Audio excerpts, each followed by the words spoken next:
तेरे बाप की है और तेरा बाप मैं हूँ। হ্যালো বন্ধুরা, আজ আমি রিভিউ করব এক দুর্দান্ত action thriller movie KGF chapter 1, যা মুক্তি পায় 2018 সালে। এটি কন্নড় সিনেমা হলেও পরে হিন্দি, তামিল, তেলুগু সহ অনেক ভাষায় ডাব হয়ে ব্যাপক জনপ্রিয় হয়ে ওঠে। পরিচালনা করেছেন প্রশান্ত নীল আর মুখ্য চরিত্রে আছেন ইয়াশ। চলুন দেখি কেন এই সিনেমাটা আপনার মিস করা উচিত নয়।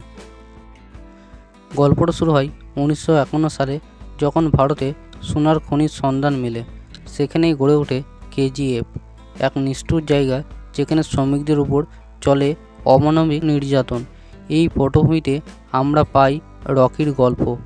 রকি মানে ইয়াশ ছোটোবেলায় শিখে যায় দুনিয়ার টিকে থাকতে হলে চাই ক্ষমতা। সে মুম্বাইয়ের রাস্তায় বড় হয়, গ্যাংস্টার হয়ে ওঠে আর শেষমেশ পৌঁছায় কেজিএফ, যেখানে তার বিরুদ্ধে দাঁড়াতে কেউ সাহস করে না। গল্পটা একদিকে যেমন রকি উত্থানের, অন্যদিকে একটি সাহসিকতা আর প্রতিশোধের গল্প। ইয়াশ যেন রকির চরিত্রে নিজেকে পুরো ঢেলে নিয়েছে। তার স্টাইল, চোখের চাউনি, ডায়লগ ডেলিভারি একদম হিট।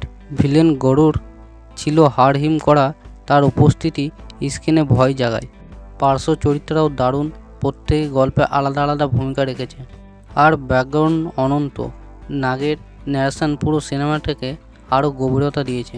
যদি কথা বলি অ্যাকশন, মিউজিক ও টেকনিক্যাল দিকের, কেজিএফের সবচেয়ে পজিটিভ দিকগুলি হলো এর ভিজুয়াল ও সাউন্ড। অ্যাকশন সিনগুলো স্টাইলিশ, ধুলো মাটির মধ্যেও লড়াইগুলো আপনাকে বসিয়ে রাখবে। আর ব্যাকগ্রাউন্ড মিউজিক ওই বছর এমন স্কোর দিয়েছেন যেটা রক্ত গরম করে দেবে। এডিটিং একদম টাইট, কোথাও বিরক্ত লাগবে না। সিনেমার বড় ইউএসপি হলো মাস অ্যাপিয়াল।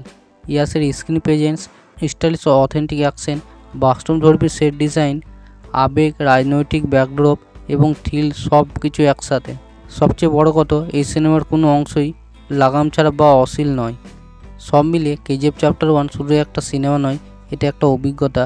রকির উত্থান, স্ট্রাগল আর স্টাইল সব কিছু আপনাকে ছুঁয়ে যাবে। যারা মাস মুভি দেখতে পছন্দ করেন তারা দেখতে পারেন। তাই এখনও যদি না দেখে থাকেন তাহলে আজই দেখে ফেলুন। ভিডিওটা ভালো লাগলে লাইক দিন, চ্যানেলটি সাবস্ক্রাইব করুন আর কমেন্টে জানাবেন আপনার প্রিয় প্যান ইন্ডিয়ান মুভি কোনটি। দেখা হবে পরের রিভিউতে। ধন্যবাদ।